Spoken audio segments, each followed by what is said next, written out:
नमस्कार दोस्तों, आप लोगों का स्वागत है सिंपल एजुकेशन में। मैं हूं राजेंद्र कुमार। दोस्तों, आज की इस वीडियो में हम लोग बात करेंगे पियाजे के संज्ञानात्मक विकास के सिद्धांत के बारे में, अर्थात कॉग्निटिव थ्योरी ऑफ डेवलपमेंट के बारे में। दोस्तों, यदि आप लोग सीटेट की तैयारी कर रहे हैं तो ये वीडियो आपके लिए ही है, क्योंकि इसमें हम 31 जनवरी 2021 को सीटेट की परीक्षा में आने वाले पियाजे के सिद्धांत के बारे में बात करेंगे। तो जैसा कि आप जानते हैं कि जो अगला सीटेट का एग्ज़ाम होने वाला है वो 30 जनवरी को होगा। हालांकि यह पेपर 5 जुलाई 2020 को आयोजित किया जाना था, लेकिन कोरोना संकट के चलते इस परीक्षा को स्थगित कर दिया गया था। अब इसकी जो नई डेट मुकर्रर की गई है वो 31 जनवरी 2021 की डेट है। तो दोस्तों, यदि आप लोग उस परीक्षा को उत्तीर्ण करना चाहते हैं तो एक एक करके हम अपने इस चैनल पर अलग अलग वीडियोस के माध्यम से मनोविज्ञान के अलग अलग सिद्धांतों का अध्ययन करेंगे। ये पहला सिद्धांत है जिसमें हम 31 जनवरी की तारीख को ध्यान में रखते हुए स्पेशल फोकस करेंगे साइकोलॉजी के टॉपिक्स के ऊपर, ताकि आप लोग अच्छी तरीके से इन सिद्धांतों को समझ सकें और परीक्षा में पूछे जाने वाले सवालों का जवाब दे सकें। दोस्तों, मैं आपको 100% गारंटी देता हूं कि यदि आप वीडियो को शुरू से लेकर अंत तक देखेंगे तो शायद ही कोई ऐसा सवाल हो जो पियाजे की थ्योरी से पूछा जाए और आप उसका जवाब ना दे सकें। मैं यकीन दिलाता हूं कि पियाजे की थ्योरी से आप हर सवाल को हल कर लेंगे यदि आप वीडियो को शुरू से लेकर अंत तक देखें। अगर इसके बावजूद भी कोई सवाल ऐसा बचता है जिसे आप हल करने में असमर्थ हैं, या कोई बात ऐसी है जिसे आप इस वीडियो में ना समझ सके हो, तो आप मुझसे कमेंट बॉक्स में पूछ सकते हैं। मैं आपके हर सवाल का जरूर जवाब दूंगा। तो चलिए दोस्तों, बिना वक्त जाया किए हुए हम लोग आरंभ करते हैं अपना अध्ययन पियाजे के संज्ञानात्मक सिद्धांत के बारे में। दोस्तों, बच्चों के विकास को समझने के लिए पियाजे ने जिस सिद्धांत का प्रतिपादन किया है उसे कॉग्निटिव थ्योरी ऑफ डेवलपमेंट या संज्ञानात्मक विकास का सिद्धांत कहा जाता है। इससे पहले व्यवहारवादियों का प्रचलन था बाल मनोविज्ञान के अंतर्गत, जिसके अंतर्गत व्यवहारवादी मानते थे कि बच्चा खुद कुछ नहीं जानता है। बच्चा एक कोरी स्लेट के समान है जिसके ऊपर कुछ भी लिखा जा सकता है, और यह पूरा दारोमदार शिक्षक का होता है कि वह बच्चे को क्या सिखाता है। बच्चा उस कच्ची मिट्टी के समान है जिससे शिक्षक जैसा चाहे घड़ा बना सकता है। लेकिन इसके विपरीत जियां पियाजे ने एक नया दृष्टिकोण प्रस्तुत किया। उन्होंने दिखाया कि बच्चा ज्ञान निर्माण की प्रक्रिया में कोरी स्लेट नहीं है, निष्क्रिय भागीदार नहीं है, बल्कि बच्चा ज्ञान निर्माण की प्रक्रिया में सक्रिय भागीदार है। अपनी थ्योरी ऑफ कॉग्निटिव डेवलपमेंट में पियाजे ने 4 अवस्थाओं का वर्णन किया है जिनसे होकर बच्चा गुजरता है और जिनके द्वारा वह अपने ज्ञान की निर्माण करता है। दोस्तों, पियाजे साहब जो थे वो स्विट्जरलैंड के थे, इसीलिए उन्हें एक स्विस विचारक माना जाता है। उन्होंने अपनी थ्योरी ऑफ कॉग्निटिव डेवलपमेंट में यह दिखाया है कि जो ज्ञान निर्माण की 4 अवस्थाएं हैं वो यूनिवर्सल है, अर्थात सार्वभौमिक है, और हर बच्चे को उनसे गुजरना ही है। तो दोस्तों, ये 4 अवस्थाएं क्या है और कैसे इन 4 अवस्थाओं में बच्चे अपने ज्ञान की निर्माण करते हैं, अपने अनुभवों से अपनी एक दुनिया का निर्माण करते हैं। इसको इन चारों चरणों में जाने से पहले हमें पियाजे साहब की थ्योरी की कुछ सामान्य बातों को समझना होगा। तो सबसे पहले दोस्तों, हम उन सामान्य बातों को समझते हैं जिनका अध्ययन आवश्यक है पियाजे की थ्योरी को समझने के लिए, और उसके बाद हम उन 4 चरणों पर आएंगे जिनका वर्णन जियां पियाजे ने अपनी थ्योरी में किया है। दोस्तों, पियाजे की थ्योरी की जो सबसे महत्वपूर्ण बात है वो यह है कि पियाजे ने अपने सिद्धांत में दिखाया है कि मानव सहित सभी प्रजातियां 2 मूलभूत प्रवृत्तियों के साथ पैदा होती हैं, और ये प्रवृत्तियां हैं ऑर्गेनाइजेशन तथा अडेप्टेशन। अब सवाल उठता है कि ये ऑर्गेनाइजेशन और अडेप्टेशन है क्या, तो अब हम इनके बारे में जानेंगे।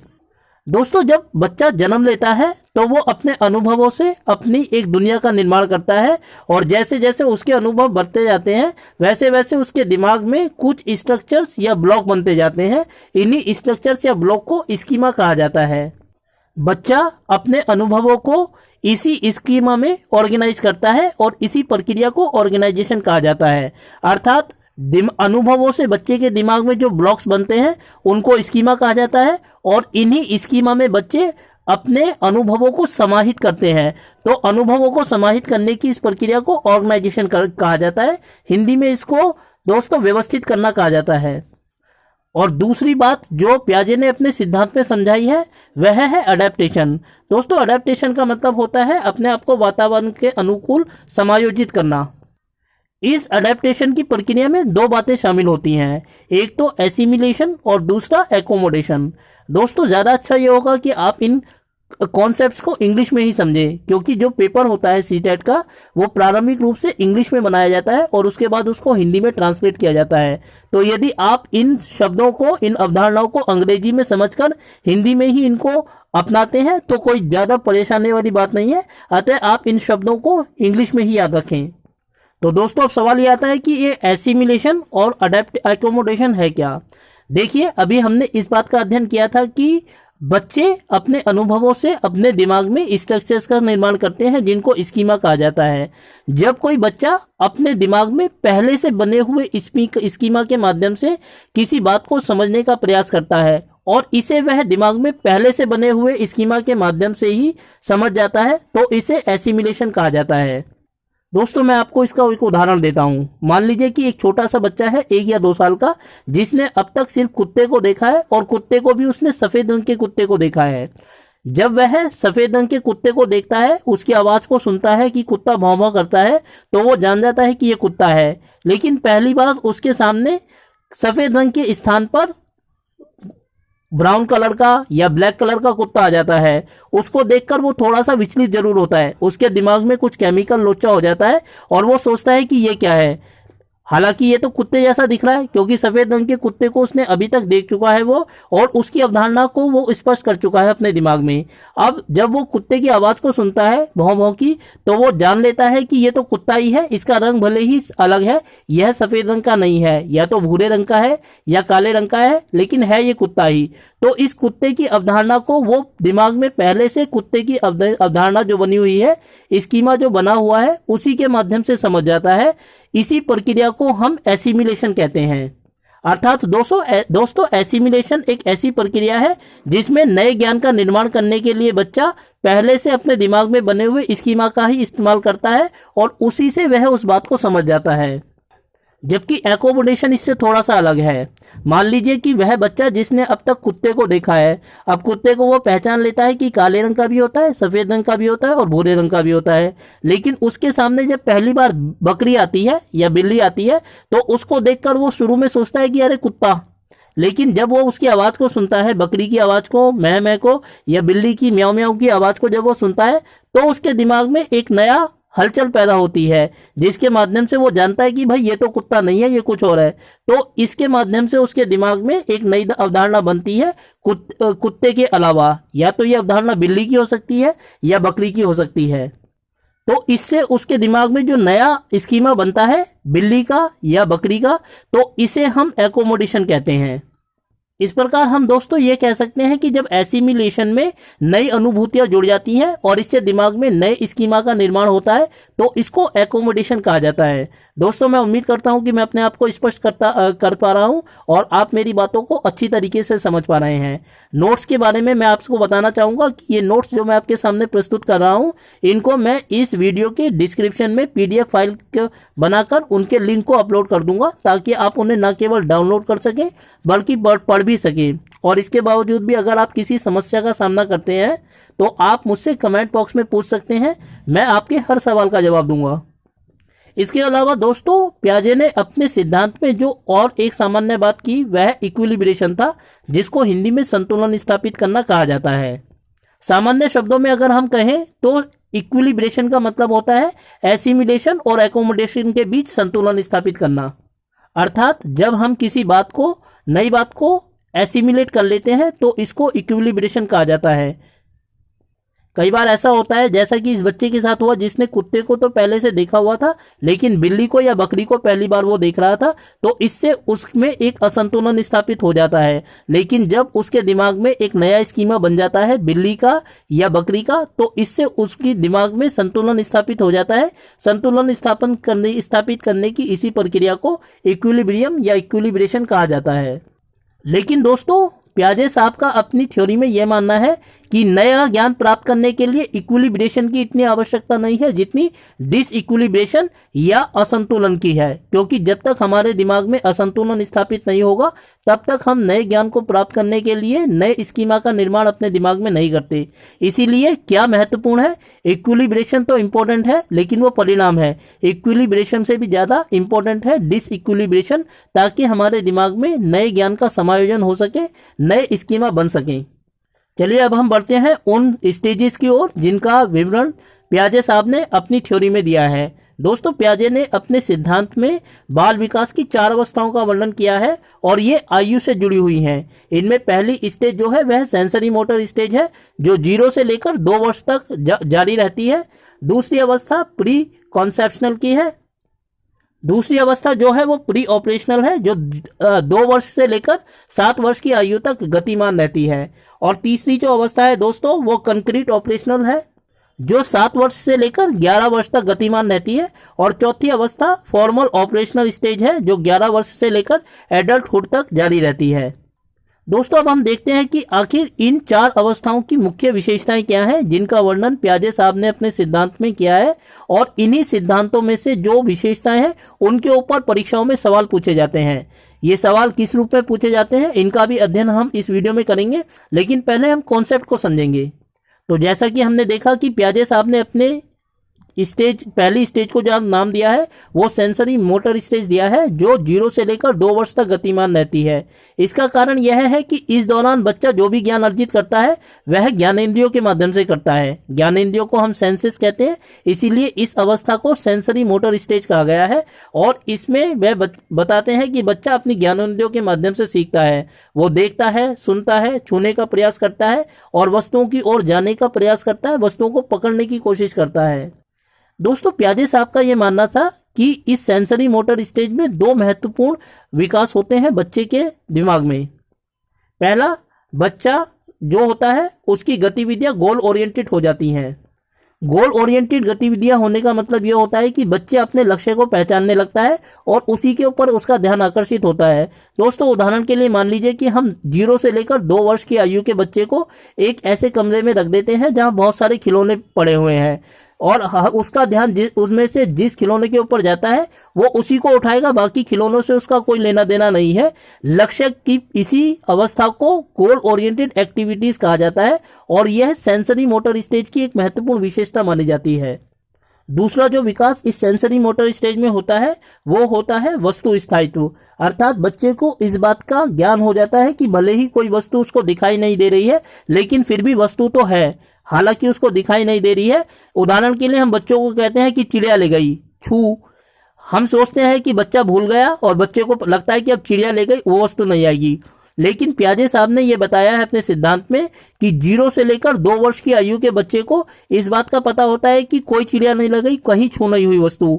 दरअसल वस्तु स्थायित्व का बोध उसे हो जाता है, परंतु उसकी जो मेमोरी होती है वो कम होती है, इसीलिए कुछ देर के बाद वो उस वस्तु को भूल जाता है। लेकिन जब हम छू कहते हैं तो बच्चा इधर उधर जरूर देखता है, क्योंकि उसमें वस्तु स्थायित्व का बोध विकसित हो चुका होता है। चलिए दोस्तों, अब हम दूसरी अवस्था की तरफ मुड़ते हैं और दूसरी अवस्था का नाम है प्री ऑपरेशनल स्टेज। इसकी जो आयु है वो 2 से लेकर 7 वर्ष तक होती है। दोस्तों, पियाजे साहब ने इस प्री ऑपरेशनल स्टेज में भी अनेक विशेषताओं का वर्णन किया है और इनमें जो पहली विशेषता है वो है सिंक्रेटिक रीजनिंग। लेकिन दोस्तों, सवाल उठता है कि आखिर ये सिंक्रेटिक रीजनिंग है क्या? तो यह कहा जा सकता है कि सिंक्रेटिक रीजनिंग का मतलब यह होता है पियाजे साहब के अनुसार कि बच्चा वस्तुओं को विभाजित करने लगता है, वर्गीकृत करने लगता है और वर्गीकरण करने की जो क्षमता होती है वो सीमित होती है, क्योंकि बच्चा या तो एक या ज्यादा से ज्यादा 2-3 आधारों पर वस्तुओं को वर्गीकृत कर सकता है। उदाहरण के लिए हम किसी बच्चे को जो प्री ऑपरेशनल स्टेज से संबंधित है उसको कुछ खिलौने देते हैं जिसमें कुछ गाड़ियां हैं और कुछ डॉल्स हैं, गुड़ियां हैं।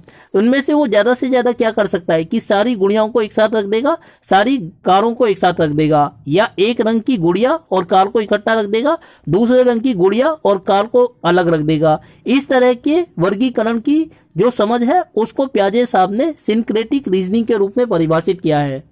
तो दोस्तों, ये एक महत्वपूर्ण अवधारणा है जिसका आपको ध्यान रखना है और ध्यान रखना है कि ये वस्तुओं को विभाजित करने की क्षमता है, लेकिन यह सीमित होती है क्योंकि बच्चा 2 से लेकर 7 वर्ष की अवस्था में अभी है। इसके अलावा प्री ऑपरेशनल स्टेज की एक विशेषता यह है कि बच्चा इसमें सीमियोटिक फंक्शन करने लगता है। सीमियोटिक फंक्शन करने का मतलब यह होता है दोस्तों कि बच्चा एक्शंस के स्थान पर संकेतों के माध्यम से अपनी बातों को समझाने लगता है। उदाहरण के लिए वो तरह तरह की आकृतियां बनाता है, इशारे करता है। उदाहरण के लिए उसको जब पानी चाहिए होता है, प्यास लगती है, तो वो मम कहता है। मम का मतलब यह है कि उसको प्यास लगी है, वो पानी पीना चाहता है। इस तरीके की जब वो संकेतों के माध्यम से अपनी बातों को दिखाने लगता है तो इसको सीमियोटिक फंक्शन कहा जाता है, जो प्री ऑपरेशनल स्टेज के बच्चे की एक महत्वपूर्ण विशेषता है। इसके अलावा दोस्तों पियाजे साहब ने दिखाया है कि बच्चों में प्री ऑपरेशनल स्टेज में भाषा का भी विकास होता है, क्योंकि 2 से लेकर 4 वर्ष की अवस्था में बच्चों के भाषा में 200 से लेकर 2000 शब्द जुड़ जाते हैं। अर्थात वो संकेतों के माध्यम से तो अपनी भाषा को समझाते हैं, बात को समझाते हैं, पर वो भाषा के साथ साथ विकसित भी होते रहते हैं। इसके अलावा दोस्तों इस प्री ऑपरेशनल स्टेज की एक विशेषता ये होती है कि इसमें बच्चा तार्किक रूप से विश्लेषण करने लगता है, सोचने लगता है, लेकिन उसकी इस सोच में रिवर्सिबल थिंकिंग का अभाव होता है। अर्थात वो वापस पलटकर नहीं सोच सकता, वो सिर्फ एक ही दिशा में सोच सकता है। उदाहरण के लिए अगर किसी बच्चे को बताया जाए कि ये घड़ा मिट्टी से बनाया गया है, तो वो आसानी से बता सकता है कि घड़े को मिट्टी से बनाया गया है, लेकिन उसी घड़े को तोड़कर वही मिट्टी उतनी ही मात्रा में पुनः प्राप्त की जा सकती है, इसको वो नहीं समझ सकता, क्योंकि उसकी सोच में रिवर्सिबल थिंकिंग का अभाव होता है। इसके अलावा दोस्तों इस प्री ऑपरेशनल स्टेज में जो बच्चे होते हैं उनके जो विशेषता होती है, एक होती है कंजर्वेशन। कंजर्वेशन का मतलब क्या होता है? पियाजे साहब ने अपने सिद्धांत में दिखाया है कि कंजर्वेशन का मतलब होता है यह अवधारणा कि यदि वस्तु में से ना तो कुछ लिया गया है और ना ही उसमें कुछ जोड़ा गया है, तो वस्तु की मात्रा सेम रहेगी, वही रहेगी। इस प्रकार की अवधारणा का प्री ऑपरेशनल स्टेज के बच्चे की सोच में अभाव होता है, इसीलिए वो इसमें कुछ गलतियां कर देता है। उदाहरण के लिए दोस्तों मान लेते हैं कि पानी के 2 गिलास है और दोनों में पानी की समान मात्रा भरी हुई है, और उनमें से किसी एक गिलास का पानी एक दूसरे गिलास में पलट दिया जाता है जो बहुत ऊंचा है लेकिन संकीर्ण है, नैरो है। अब बच्चे से यदि पूछा जाए कि पानी किस में ज्यादा है भाई, तो वो बोलेगा कि जिसमें ऊपर तक पानी आ गया है उसमें पानी ज्यादा है, क्योंकि उसमें कंजर्वेशन की भावना का समझ का अभाव है। लेकिन दोस्तों पियाजे साहब ने यह भी बताया था कि बच्चों में कंजर्वेशन की भावना का अभाव इसलिए होता है, अर्थात बच्चे ने जब कहा कि पानी इस गिलास में ज्यादा है जिसमें ऊपर तक आ गया है, क्योंकि बच्चा इस दौरान सिर्फ एक ही पहलू पर ध्यान देता है, वह सिर्फ ऊंचाई पर ध्यान दे रहा है, बाकी पहलुओं पर वो ध्यान नहीं दे रहा है। इसीलिए वो मानता है कि इस गिलास में पानी ज्यादा है क्योंकि इसमें पानी ऊपर तक आ गया है, और इसमें जिस दिशा पर, जिस तत्व पर बच्चा ध्यान दे रहा है वह है ऊंचाई, क्योंकि पानी ऊंचाई तक आ गया है, इसीलिए इसमें उसने पानी को ज्यादा मान लिया है। चलिए दोस्तों थोड़ा सा और आगे बढ़ते हैं और देखते हैं कि और क्या विशेषताएं बताई हैं पियाजे साहब ने अपनी थ्योरी में प्री ऑपरेशनल स्टेज के बच्चे की। दोस्तों पियाजे साहब ने बताया है कि प्री ऑपरेशनल स्टेज के जो बच्चे होते हैं वो ईगोसेंट्रिक होते हैं, लेकिन ईगोसेंट्रिक का मतलब ये नहीं होता कि वो स्वार्थी होते हैं, सेल्फिश होते हैं, बल्कि पियाजे साहब ने यह बताया है ईगोसेंट्रिक के बारे में कि प्री ऑपरेशनल स्टेज में बच्चा जो अनुभव करता है वह यह मानता है कि वही अनुभव वह सारे उसकी उम्र के सारे बच्चे करते हैं। उदाहरण के लिए यदि प्री ऑपरेशनल स्टेज का कोई बच्चा कुत्ते से डरता है तो वो मानता है कि उसके उम्र के सारे ही बच्चे कुत्ते से डरते हैं, लेकिन जब वो देखता है दोस्तों कि किसी बच्चे के घर में जहां पहले से कुत्ता पाला जाता है वो कुत्ते को गले लगा लेता है, तो ये बात उसको हजम नहीं होती। क्यों? वो सोचता है कि तू डरता नहीं है कुत्ते से। इसकी वजह यही होती है कि बच्चा ईगोसेंट्रिक होता है और वो अपने अनुभवों को सारे बच्चों पर लागू कर देता है। पियाजे साहब का यह मानना था ईगोसेंट्रिक से। तो अगर दोस्तों परीक्षा में सवाल आता है कि एक बच्चा यह मान लेता है कि वह कुत्ते से डरता है और वह मानता है कि उसकी उम्र के सारे बच्चे कुत्ते से डरते, सिद्धांत में किस अवधारणा से वो ग्रसित है, आपको इसका जवाब लिखना है ईगोसेंट्रिक। मैं उम्मीद करता हूं दोस्तों कि मैं अपने आप को स्पष्ट कर पा रहा हूं। दोस्तों इस ईगोसेंट्रिक की एक विशेषता और पियाजे साहब ने अपने सिद्धांत में बताई है। उन्होंने बताया है कि जब बच्चा समूह में होता है तब भी वह खुद ही अपने बात को बोलता रहता है, भले ही कोई उसकी बात को सुन रहा हो या ना सुन रहा हो। इसे पियाजे ने अपनी थ्योरी में कलेक्टिव मोनोलॉग का नाम दिया है। अर्थात कलेक्टिव मोनोलॉग ऐसी अवधारणा है जिसमें बच्चा बिना यह सोचे समझे कि उसको की बात को कोई सुन रहा है या नहीं सुन रहा है, वह निरंतर अपनी बात को बोलता रहता है, क्योंकि वह ईगोसेंट्रिक की धारणा से ग्रसित होता है।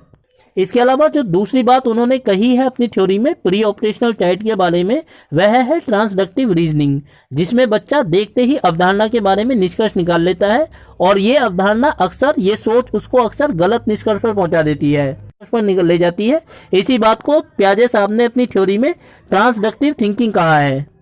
और दोस्तों, जो पियाजे साहब ने अपनी थ्योरी में प्री ऑपरेशनल चाइल्ड की सबसे महत्वपूर्ण और आखिरी विशेषता बताई है, वो है एनिमिस्टिक थिंकिंग।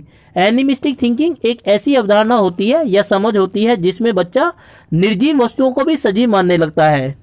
दोस्तों, उदाहरण के लिए हम देखते हैं कि बच्चा देखता है कि आसमान में चांद है, और बच्चा जब अपने घर पे होता है तब वहां पे भी उसको चांद दिखाई देता है, लेकिन जब नानी के घर चला जाता है, मामा के घर चला जाता है, तो उसको चांद भी वहां पे भी दिखाई देता है। इसीलिए उसको लगता है कि जहां जहां वो जाता है ये चांद भी उसके साथ वहीं आ जाता है, इसीलिए वो चांद को सजीव मान लेता है। ये एनिमिस्टिक थिंकिंग का एक उदाहरण है। या इसका एक उदाहरण ये भी हो सकता है दोस्तों कि बच्चे देखते हैं कि केक बेकिंग जो मशीन होती है उसमें आटा डाला जाता है और उससे केक बन के बाहर निकलता है, तो बच्चा उस मशीन को सजीव मान लेता है क्योंकि वो आटे को केक बनाकर बाहर निकाल देती है। इस तरह के उदाहरण एनिमिस्टिक थिंकिंग को दिखाते हैं और ये एक प्री ऑपरेशनल चाइल्ड के बच्चे की सोच की विशेषता होती है।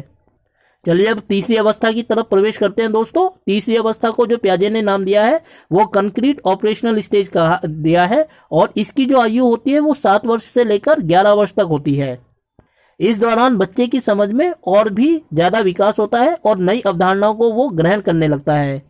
इस कंक्रीट ऑपरेशनल स्टेज की पहली विशेषता यह होती है कि इसमें बच्चा आकर अनेक आधारों पर वस्तुओं को, व्यक्तियों को वर्गीकृत करने लगता है। उदाहरण के लिए यदि वो देखता है कि जो एक लड़की है और वह राधा है, उसका नाम राधा है, वो एक इंसान है, भारतीय है, एक माँ भी है और एक डॉक्टर भी है, तो वो मान लेता है कि एक ही व्यक्ति एक ही साथ इतने सारे हो सकते हैं क्योंकि उसके अंदर जो सिंक्रेटिक रीजनिंग की अवधारणा थी उससे वो आगे बढ़ चुका है। अर्थात अब वो वस्तुओं को सिर्फ एक या दो आधार पर वर्गीकृत नहीं करता है बल्कि वस्तुओं को अनेक आधारों पर वर्गीकृत करना सीख जाता है। इसीलिए वो कंक्रीट ऑपरेशनल स्टेज में आकर वस्तुओं को एक से ज्यादा अनेक आधारों पर वर्गीकृत करने लगता है और ये वर्गीकरण सही भी होता है।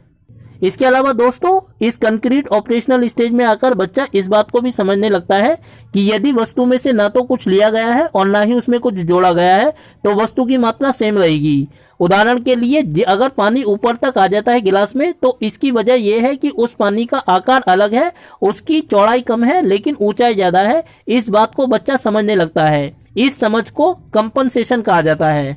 अर्थात दोस्तों, कंपनसेशन वह अवधारणा है जिसके अंतर्गत बच्चा यह समझ जाता है कि यदि वस्तु में से ना तो कुछ लिया गया है और ना ही जोड़ा गया है तो वस्तु की मात्रा समान रहेगी, भले ही वह किसी भी रूप में दिखाई दे रही हो। और यह कंक्रीट ऑपरेशनल स्टेज के बच्चे की सोच का एक विशेषता है। इसके अलावा दोस्तों, कंक्रीट ऑपरेशनल स्टेज में आकर बच्चा सीरिएशन करने लगता है, अर्थात वो वस्तुओं को क्रम के आधार पर वर्गीकृत करने लगता है। उदाहरण के लिए यदि ए जो बी है वो ए से बड़ा है और सी बी से बड़ा है तो इसमें बच्चा जानता है कि बी जो है वो ए से तो बड़ा है परंतु सी से छोटा है। और इसके अलावा वो बच्चा सीरिएशन के आधार पर विभाजन भी करने लगता है और गुणा भी करने लगता है, मल्टीप्लिकेशन इसलिए करने लगता है क्योंकि वो सीरिएशन की अवधारणा को, वस्तुओं को क्रमानुसार वर्गीकृत या सजाने की बिंदु को समझने लगता है। इसके अलावा दोस्तों, इस कंक्रीट ऑपरेशनल स्टेज में आकर बच्चे की सोच में रिवर्सिबिलिटी भी आ जाती है। अर्थात वो इस बात को समझने लग रहा है कि जिस मिट्टी से घड़े को बनाया गया है उस घड़े को तोड़कर वही मिट्टी उतनी ही मात्रा में पुनः प्राप्त की जा सकती है। इस बात को समझने लगता है, अर्थात उसकी सोच में रिवर्सिबिलिटी की अवधारणा शामिल हो जाती है। लेकिन दोस्तों, पियाजे साहब का यह मानना था कि इस कंक्रीट ऑपरेशनल स्टेज में आकर भी बच्चे की सोच में एक कमी होती है और वो कमी यह होती है कि वो वस्तुओं का विभाजन, वर्गीकरण और उसके बारे में तरह तरह के निष्कर्ष तभी निकाल सकता है जबकि वो वस्तु फिजिकली बच्चे के सामने मौजूद हो। वो अनुमान लगाकर कुछ नहीं कर सकता, वो फिजिकली प्रेजेंस में ही अपने विचारों को सामने रख सकता है। अगर वस्तु उसके सामने नहीं है तो वो कोई अनुमान, किसी तरीके का विचार सामने नहीं रख सकता है। इसके बाद दोस्तों, पियाजे की थ्योरी की चौथी अवस्था है जिसको उन्होंने फॉर्मल ऑपरेशन स्टेज का नाम दिया है और यह अवस्था 11 वर्ष से लेकर एडल्टहुड तक चलती है। इस अवस्था में बच्चे की जो सोच होती है वो हाइपोथेटिको डिडक्टिव रीजनिंग की हो जाती है। इस हाइपोथेटिको डिडक्टिव रीजनिंग की खासियत यह होती है कि इसमें बच्चा एक से अधिक आधारों पर वस्तुओं के बारे में तर्क वितर्क करने लगता है और किसी भी सवाल के एक से अधिक जवाबों को तलाश करने की कोशिश करता है।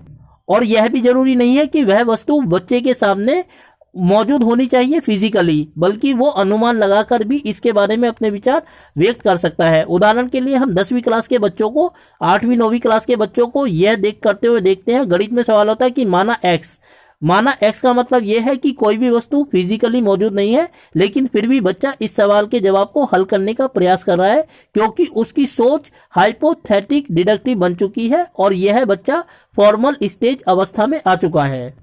तो दोस्तों, ये था पियाजे का संज्ञानात्मक विकास का सिद्धांत। उम्मीद करता हूं कि आपको वीडियो अच्छी लगी होगी, लेकिन इसके बावजूद भी यदि आपको कोई बात समझ ना आई हो तो आप कमेंट बॉक्स में मुझसे जरूर पूछ सकते हैं और मैं आपको यकीन दिलाता हूं कि आपके हर सवाल का जवाब मैं जरूर दूंगा। साथ ही दोस्तों, आपसे अनुरोध करता हूं कि 31 जनवरी को परीक्षा की तैयारी करते समय इस वीडियो को और आने वाली वीडियो को जरूर देखें, क्योंकि इनमें से बहुत सारे सवाल आपको पेडागोजी में मिलेंगे।